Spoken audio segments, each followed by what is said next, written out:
sa bugum hagabor, Lanfear.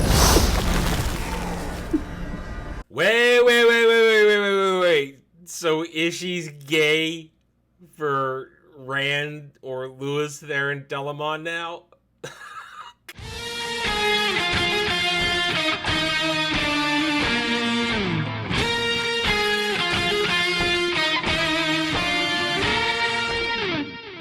Howdy y'all, I'm Adam the Renaissance Nerd, and welcome back to my reviews of Wheel of Time Season 2. Amazon's Wheel of Time Season 2, because it sure as hell ain't Robert Jordan's Wheel of Time. Before we get started though, I need to apologize. I made some mistakes last week with lore. It was pointed out to me on numerous comments throughout the review, and I have no excuse. My last reread, I read Great Hunt and Dragon Reborn back-to-back 2 years ago, and things got jumbled in my head. I am not a super hardcore Wheel of Time fan. I'm just a regular fan, guy who read the books. Obviously not enough to remember everything in their proper order. Things got jumbled. That's all I can say. Those of you who pointed it out to me, you were right to point it out. You were right to correct me. I hold no ill will, and I take my lumps. I'm sorry. I apologize. I will do my best going forward while we deal with this horrible bad fan fiction. When I make commentary on the real lore, I will do my best to make sure I've double-checked what I'm about to say going forward. It's not that hard. I was careless last week. Again, I apologize. Now, moving forward, this week's episode is a complete and total train wreck. I count more character bastardizations. They really effed up Lanfear. Completely effed her up. They F up Ishii. They F up the whole Forsaken. They F up Perrin's storyline by introducing Aviendha. I said that was going to happen this week, and guess what? It didn't. I didn't look at any spoilers. I just knew it was coming. I could feel it in my bones. Rand just gets led around when at this point in the real story, he's actually making decisions for himself. We've got all kinds of crap going on with Senshin and the bastardization of Elaine, Nynaeve, and Egwene getting kidnapped. Liandrin, that is a cluster F. It's all of it makes sense. And now Diversity Varen running around the tower playing basically Miss Marple. If you don't get that reference, go read some Agatha Christie. Either way, this is all kinds of retarded. You can, if you know the actual story, you can see their lame attempt to put everybody in their proper place coming up to Falm, but it really isn't. It isn't good, and the dialogue's atrocious. Everybody's ugly. What can I say except on with the show? We're not following the caravan. We're going the opposite way. You lied to me. Better than being dead. Or a slave. Oh, like my friends. They're not your pack. Neither are the humans from the Two Rivers. Rightio, let's get Perrin out of the way because his shit is completely isolated from everything else going on in the story. We'll have a little bit of a problem the way I do these videos with the remaining segments because they are all intertwined in weird ways. We'll get through it somehow. We always do. Anywho, Perrin and Elias are walking down the road, having a chat, until Perrin realizes Elias has been taking him in the opposite direction from where his friends have been taken by the Senshin. And Perrin throws a hissy fit. You lied to me! You did me danger! And that guy cannot speak. He can barely act. Elias then gives him a speech about how, as you saw in the transition clip, they're not your pack. The humans aren't your pack. Especially they're from Two Rivers. So that's apparently Perrin's story now. Not the hammer versus the axe, but and deciding where his place is in the world in terms of having responsibility thrust upon him when we get to him back in Two Rivers. But now it's, are you man or wolf? Or people your pack? I don't remember these being the lessons Elias taught him. Elias taught him how to be a wolf brother, not choose my way and reject humanity. I don't remember that in Eye of the World. Because that's what happened in Eye of the World, not here. Anywho, Perrin again throws a hissy fit and runs away. He runs off to go the other direction until Hopper eventually tracks him down, shows him a vision of back at the camp there of dead Uno in a cage. This is what we call now convenience storytelling in order to get Perrin in a place to conveniently meet a character that is very important to the story, but in all realities, and when I say all realities, I mean the real story, doesn't appear here and doesn't appear in this way, shape, or form. So there's a need to be a reason for Perrin to go back and conveniently interact with this character, and that reason is to get Uno out of the cage his dead body's hanging in and give him a proper burial, despite the fact that there could be some sort of danger. Perrin goes back to town and is about to release Uno when he sees that a voice says, "Don't bother, he's dead." He turns around and it's a girl in a cage. But it's not just any girl. It's race-swapped Aviendha and her dreadlocks. Yes, remember, Aviendha has been race-swapped here. Aviendha, tall, statuesque, drop-out, gorgeous ginger, is now a fugly black chick. Oh, did I say something mean? Oh, no, I said it. This chick ain't pretty. And Aviendha ain't black. And she don't have dreads. She has long, flowing red hair. Whatever. Perrin grabs a hammer for the first time in the entire series. He picks up a hammer and is about to free her when dude in the cloak shows up. Says, "Don't do that. She'll kill you. She'll hurt you. Here's your water, Chico. Come with me, friend. Let's have a drink at the tavern." Perrin goes with him, has a drink. They have a nice little conversation about what happened to the town. The Sentient are gone. Why is the Aiel in there? Blah, blah. It's all filler bullshit conversation. Doesn't really move the story along at all until Perrin hears some voices behind him, turns around and, uh-oh! White cloaks! There be white cloaks here. Now, that is true. The white cloaks were in this region in the real story. They were fighting the Sentient, and they are essential to the back half of the plot when the big battle happens at Falm. But right now, here we get introduced to them right here. Perrin gets spooked, goes inside, talking to the innkeeper about this. Then he hears some of the conversation, and oh, look, I believe this is, if I remember correctly, it's race-swapped Pedron Niall talking to, and we reveal this is Dane Bornhold. Dane Bornhold is the blonde man there, the blonde white cloak dude, introduced way too early before the events that happened to have him want to kill Perrin and all that good stuff. So it's all out of place. Perrin, when we return to him later, wakes up in the middle of the night, decides to go out and free Aviendha. Yay, he's freed Aviendha, but oh look, it was a trap. Dane Bornhold and a bunch of white cloaks are there, and Aviendha says, "Are you ready to dance with me?" and pulls up her veil. Oh no! They don't know what that means. It's time for people to die. But Aviendha has no spears. She has no short bow. She doesn't even have a dagger on her.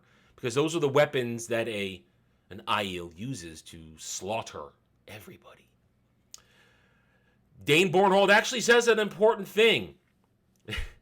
Rush her all at once, otherwise she'll kill you one at a time. That's a good strategy. Problem is, they don't actually do that. He gives the signal. They rush her one at a time, and we get a bunch of shaky cam choreography of Aviendha doing crazy gymnastic stunts to go down. Now, real Aviendha could do it, but this chick ate Aviendha. She's about at least 5 or 6 inches too small, not as fit, and doesn't have her weapons.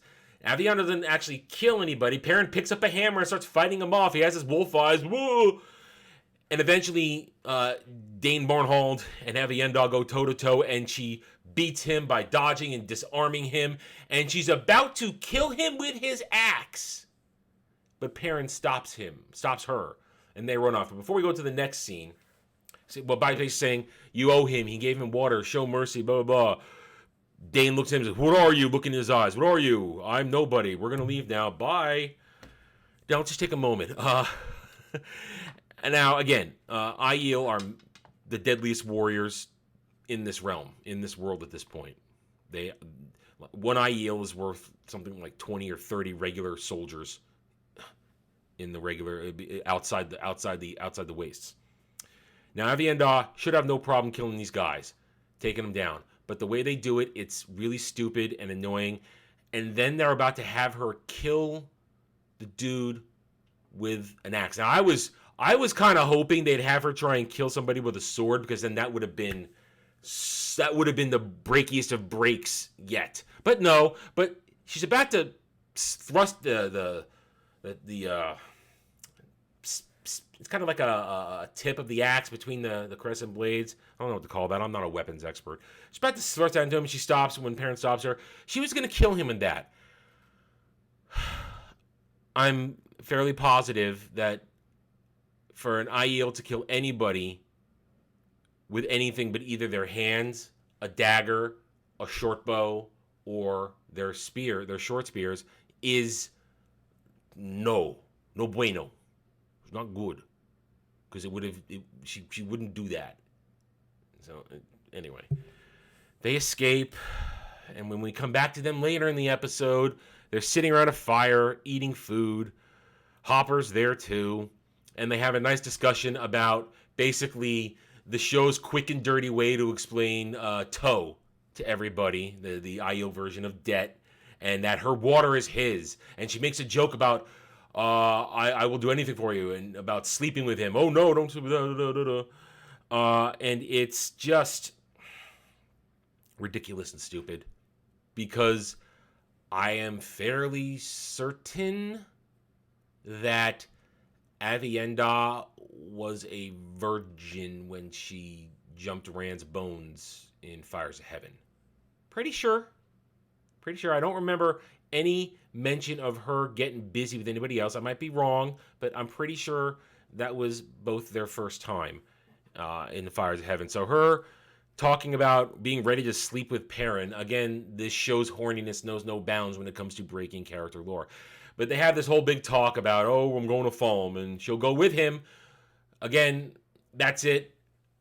What do we have here? We have Aviendha in the story, a complete book early, and not introduced in the proper form, where she's actually with her clan and her spear sisters and all that kind of stuff.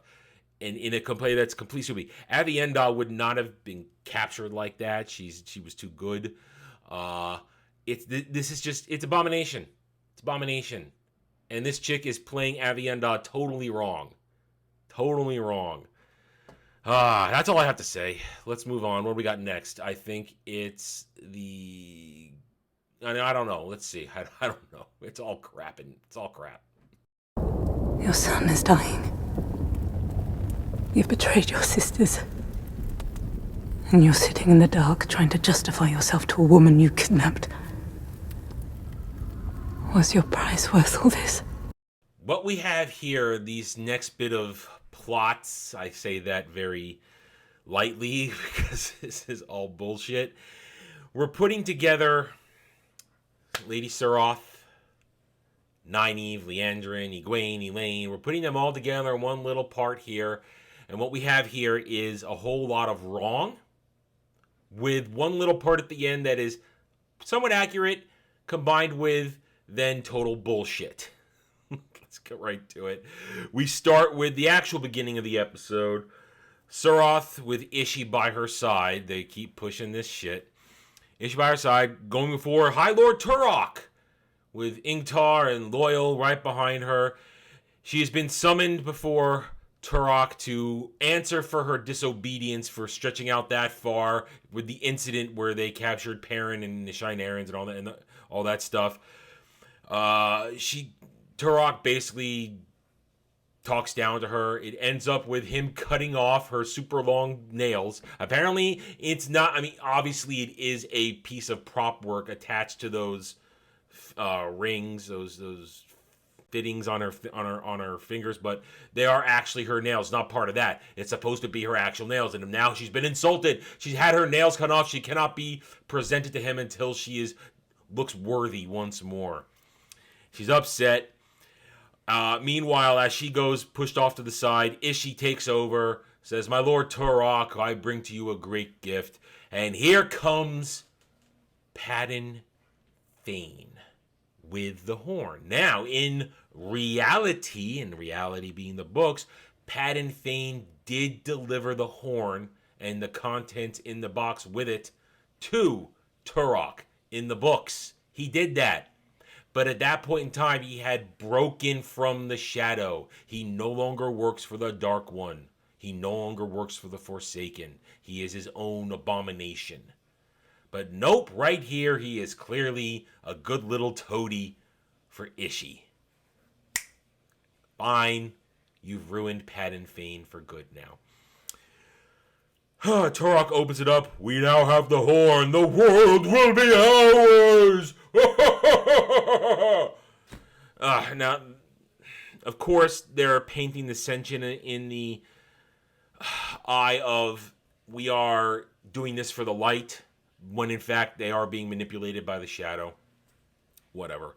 When we come back to High Lady Suroth later on, she is having a bitch fit with Ishii, basically talking smack to the head of the Forsaken as though he can, but he puts her in a place pretty quickly, saying, shut up, now go pick up your prize.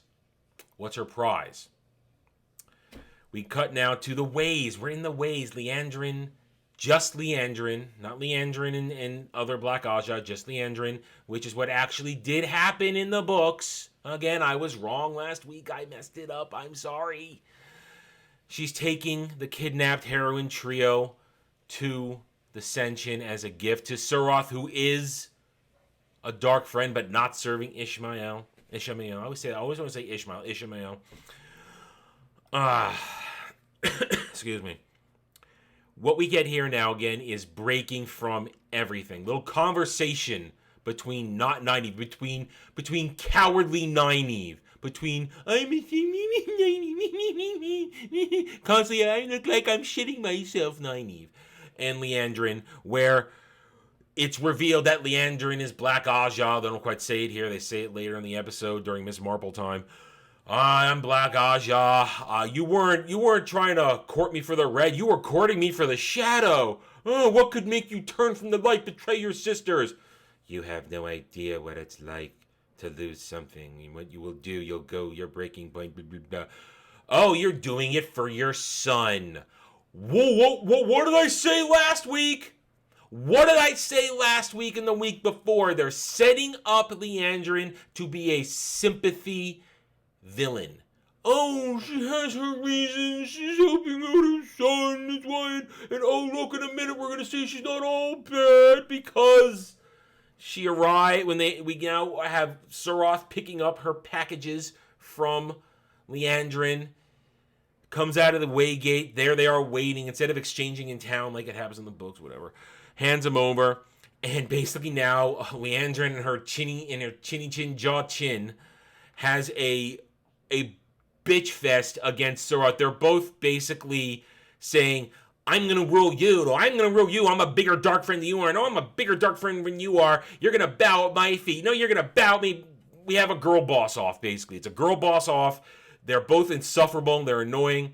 And after they're done trading insults, Liandrin's leaving. And as she leaves, she's the one that frees Nynaeve from her bonds so that she can make an escape with the others or lead them to freedom. And as she leaves, Egwene and Nynaeve all wake up. Nynaeve is freed. Nynaeve can't use her abilities, but the other two girls do, and they have a quick little fight with the Damane and the blah-de-blah. Now, book accurate, Nynaeve and Elaine escape. Not in this particular place and time where they do it. It happens in a different way in the books, but they escape. Egwene is captured. Later on, Nynaeve and Elaine are arriving. I guess it's Falm. It has to be Falm because that's where they're close to. And they're trying to blend in. And now, because Nynaeve and Elaine have had so much interaction with each other, they are now having very poorly written dialogue between two characters that basically don't know each other, when in fact they should know each other at this point. And you have Nynaeve getting all huffy about Elaine's position and where she is, where she comes from. Oh, we need to get a change of clothes. Why? Are these too dirty for you? Yeah, that's true to the book where Nynaeve gets annoyed sometimes with Elaine's decision making about that kind of stuff. But first of all, one, they haven't built that relationship yet at all in this stupid show. And two, it's, again, poor setting because then Elaine just wants to blend in. She's not trying to be haughty. But again, it's all out of place. It's all wrong. And right before they scurry off, they get attacked by some big black dude who knocks them out. Well, when we wake up later, we discover they're nice and safe and sound, and the black dude is a warder, and here comes some made-up yellow sister. Some made-up yellow Aja Aes Sedai. I didn't catch her name. I don't care about her name because you know what?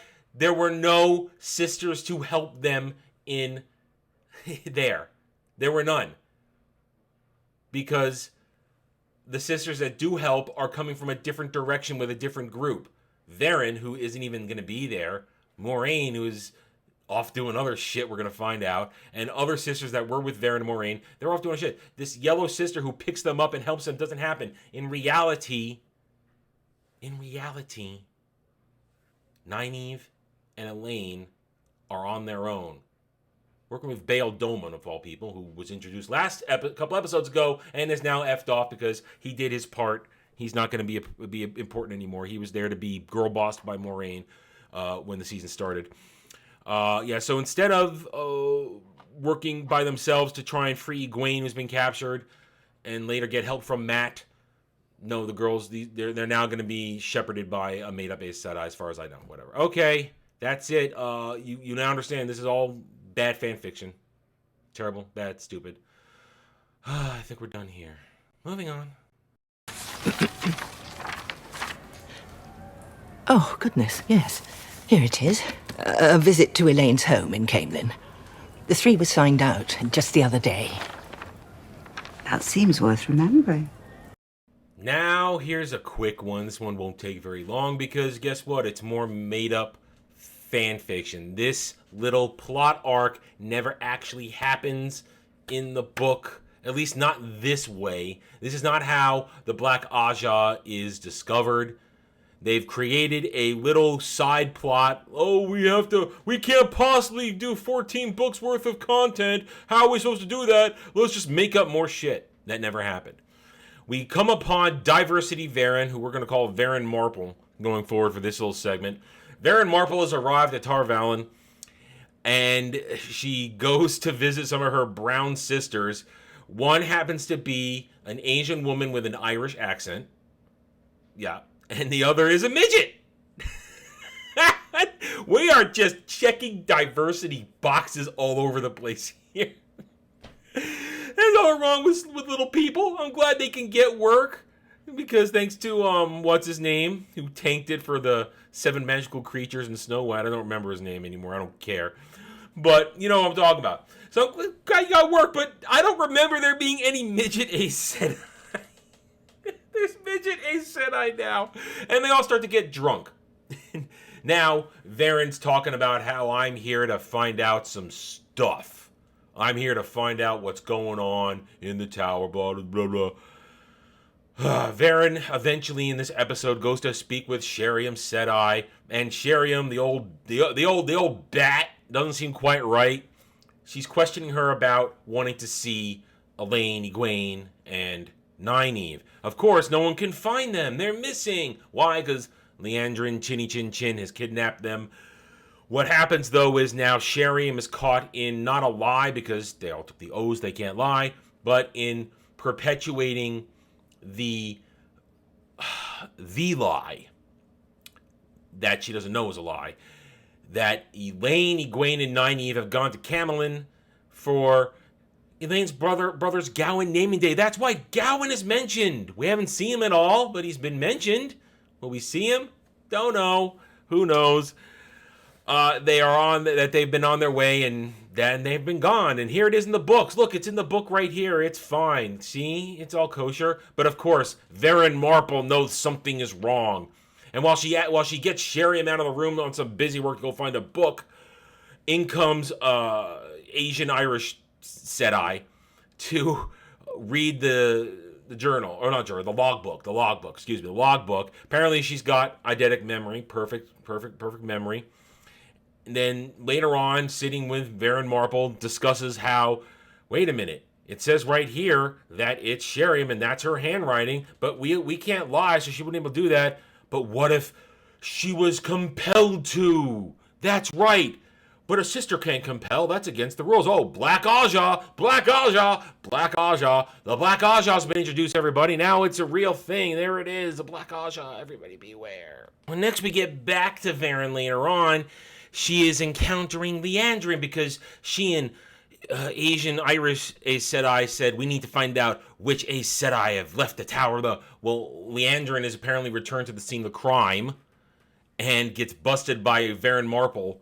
They have a conversation. Have you seen the girls? Oh, the girls. Well, they were going off to Camelin. Oh, but I think I just heard about some bandits that attacked them, and we need to hurry and rescue them. And there you go. Varen is now apparently going to go with Lian Trini Chin Chin. Can I say that? Let me say that again. Lian Chinny Chin Chin. And Varen Marple are going to go off in one direction, not towards Falm, where Varen should be, because that's where she should be, with Matt and Rand and Perrin and the Shinarans. No. She's going to go off in a completely other direction on a story made up by Rafi Poo and his band of Mongoloids. And that's it. We're not to mention, this is completely not Varen's character. Yes, she's inquisitive and likes to know things, but she's completely antisocial. She's not good with people. She's good with books. Like most Browns, they're not good with people. They're not sociable.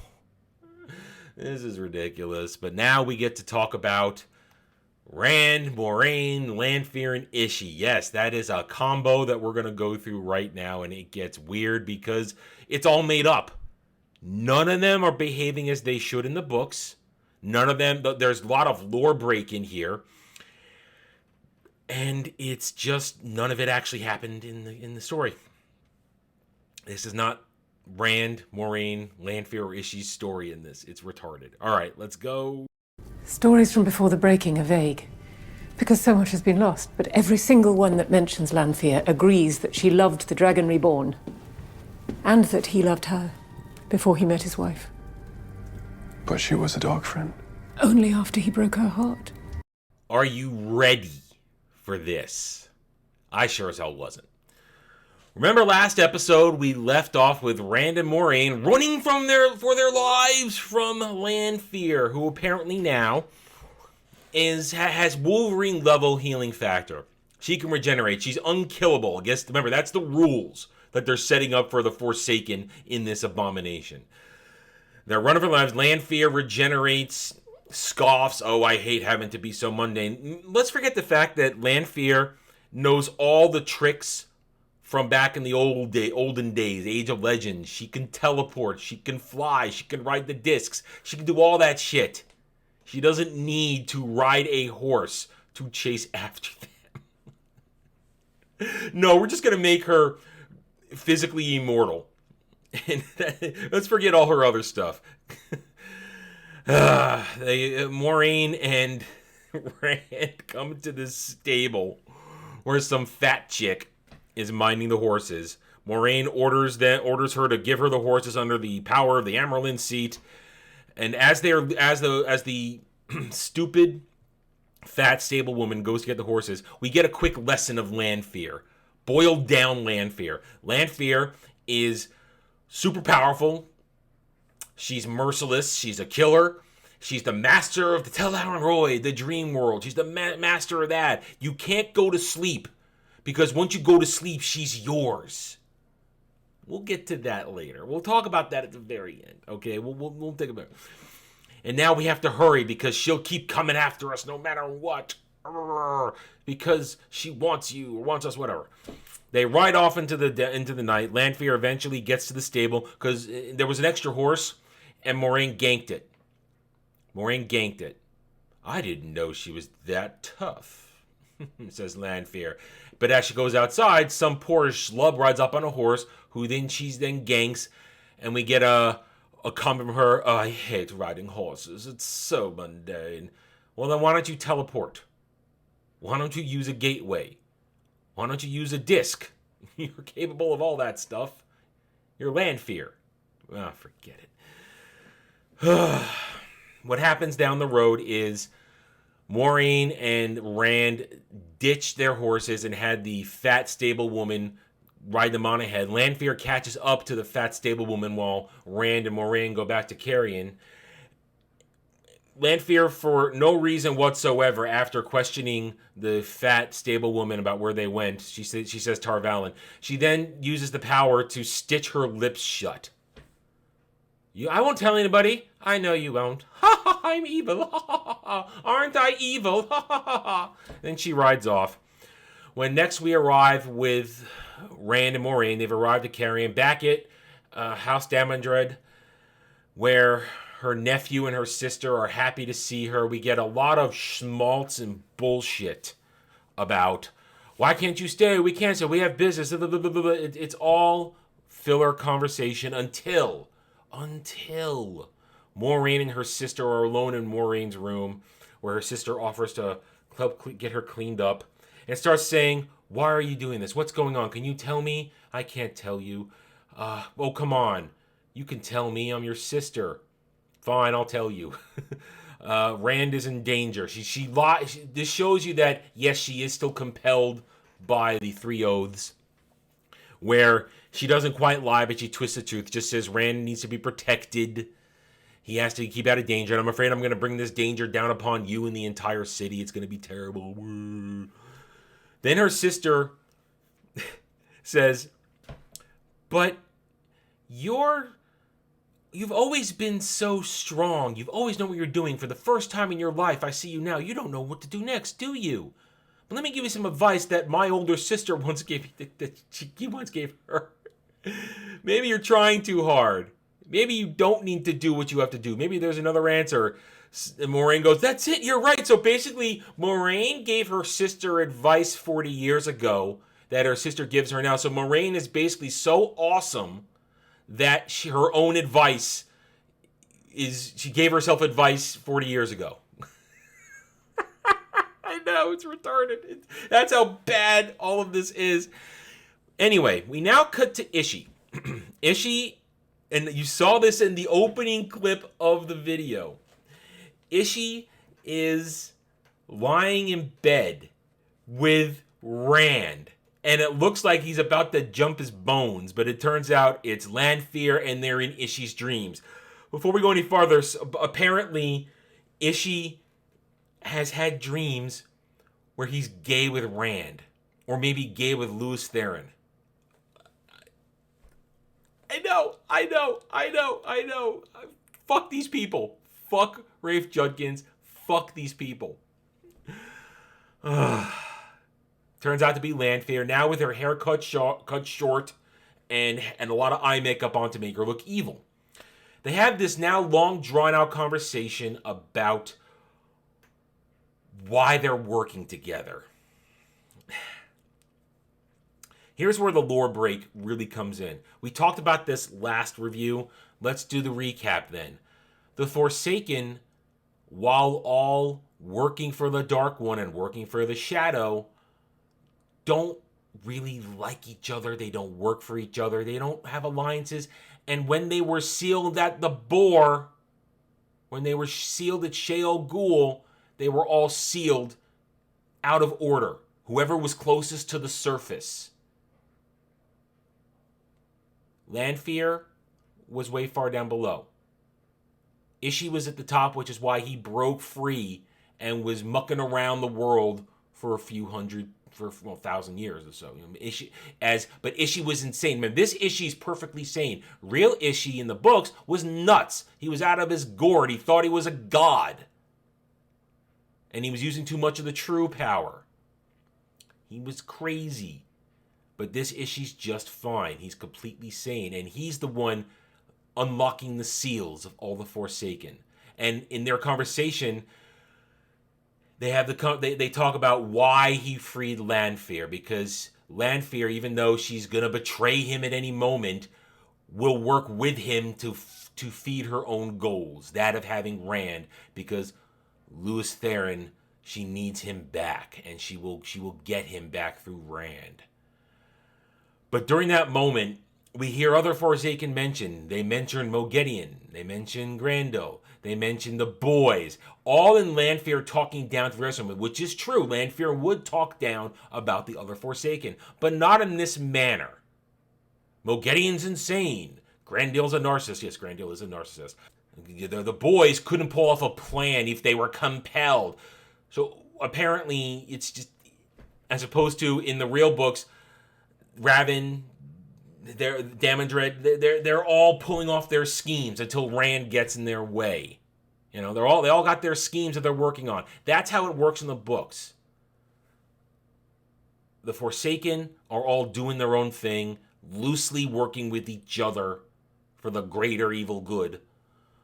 But they're not all idiots. But in this one, they're all idiots. They're all dumb and terrible. And at this point in the actual story, at least 6 or 7 of them are free. Yes, 2 of them have been temporarily aced at the end of Eye of the World, but there's a good 6 or 7 of them roaming about, all doing their own thing. And Lanfear isn't working with anybody. Her only goal is to keep Rand alive and to get him ready so that the other Forsaken don't kill him. She's not doing Ishi's bidding. So they got this stupid conversation that breaks all the freaking lore. And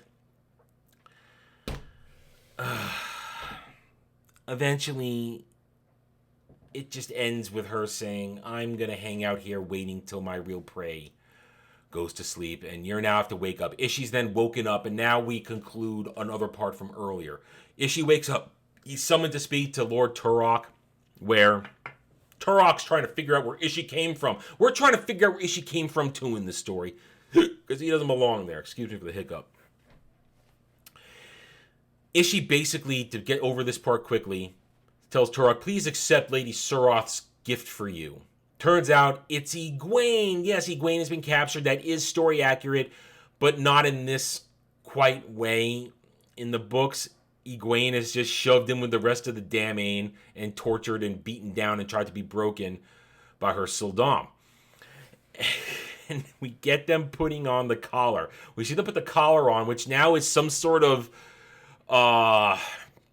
nanotech piece of gear which goes around her neck and then forms these shoulder pads and this and that, and we see the invisible leash attached to the Soldam cuff, which is not something done until Nynaeve figures out how to do that way later in the book. In the real books, it's a full-on attached leash, but they haven't done that. But then they put an actual leash on her. If you're going to put an actual leash on her, why didn't you have the Soldam and the Damane with the collar leash set up in the first place? There's some other thing, I forgot to mention this. Another lore-breaking moment, I just remembered this as I'm talking about this.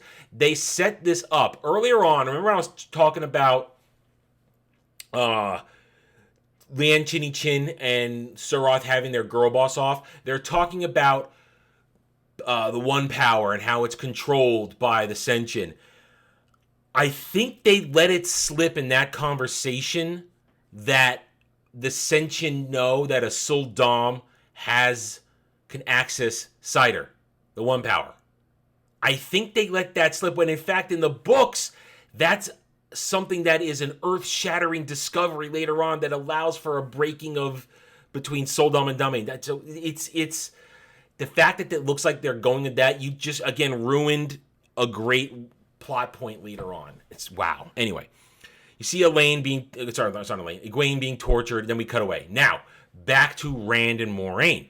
Rand and Moiraine are having a tete-a-tete in Moraine's room about how we need to we need to distract or trap Lanfear. It's some sort of retarded thing where now they're going to send Rand into the Teleron Roid in order to deal with Lanfear. And they talk about all the stuff about that Lanfear's really after him because she was in love with Lews Therin. She was in love with the Dragon Reborn. Again, they get this wrong. Lews Therin Telamon was the dragon. He was the only dragon. There was no dragon. He wasn't a reborn dragon. There was only him. Rand is the Dragon Reborn, you fucking idiots. But they say one thing. That she turned to the dark after Lews Therin broke her heart. and threw her over for his wife. See, that's really stretching it. See, I went back and did my research to make sure, because I heard that. I'm like, wait, that's wrong. That's not how it went. I know her history. And I went back and double-checked it. Yes, they broke up, and she tried really hard to get him back.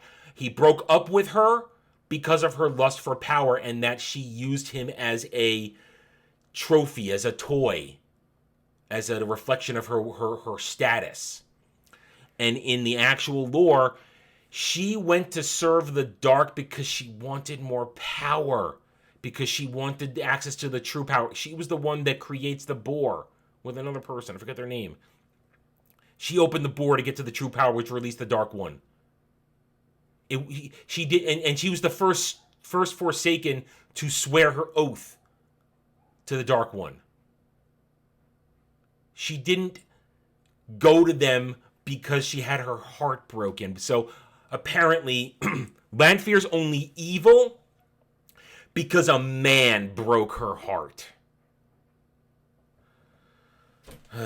After some more babbly, Rand agrees to go to sleep and be captured by Lanfear, and then we get a jump.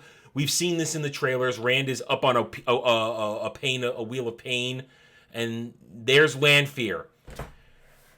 They can't even get her look right. Lanfear wears all white. She loves white. That's her signature color. Long black hair, beautiful white gowns, dresses, whatever. No, there she is in a pseudo mistress BDSM outfit. Ready to torture Rand. Because that's her thing now. That's not her thing. Lanfear is cold and calculating. She has a passion for Rand because she wants Lews Therin back at this point in the story, and she'll do everything possible to keep him protected and strong, not to simply have him for a toy. And the look wrong. There it is. We're done.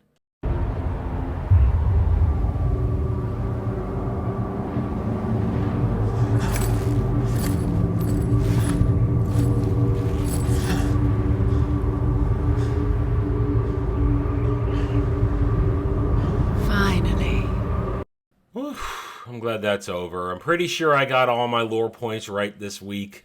Pretty sure. Hope I didn't screw it up. But let's recap what they've created. Lanfear is Freddy Krueger. Lanfear is essentially Freddy Krueger. There you go. Rand does nothing. Again, gets led around. I guess he'll do something next week. Moiraine's story is not a story happened in the books. Perrin's story is now about being not humans aren't his pack. He has to decide who his pack is. Aviendha came out of nowhere and is another race swap, character assassination. Varen is Ms. Marple doing Ms. Marple stuff that never happened in the books. Is she's gay for Rand? What else can I say? How else can I mock this? I can keep going, but we want to be done here. This is an abomination. Yes, are they moving pieces into place for the battle at Fall? Yeah. Yeah, they're moving everybody into place. Everybody's heading in that direction, one way, shape, or form. But it's not happening the way it should. And it's all disjointed. These characters they continue to not behave as they should in the source material. None of this makes any sense. We got horrible dialogue, horrible acting, ridiculous costumes, ridiculously dumb music. This whole thing's a flaming disaster. But I'll be back next week with episode 6 of 8. Only 3 more weeks to go. We're almost done already. Hooray! Well, if you enjoyed this and feel I didn't screw it up too much this week, hit that like button. If you're new here, check out the channel, subscribe. Here to earn your trust and support. And have a good night or day wherever you may be. Thanks for watching, everybody. If you'd like to reach out to me, please email me at theranernerd@gmail.com for all channel business purposes. I am on Twitter now, mostly for promotion and sharing of videos. Maybe a little shit stirring here and there. Who knows? @TheRenNerd. You can also find me at the Geeks and Gamers forums under @ROAS, and you can see me on Rumble and Odyssey under the Renaissance Nerd. Thanks again for watching. Take it easy.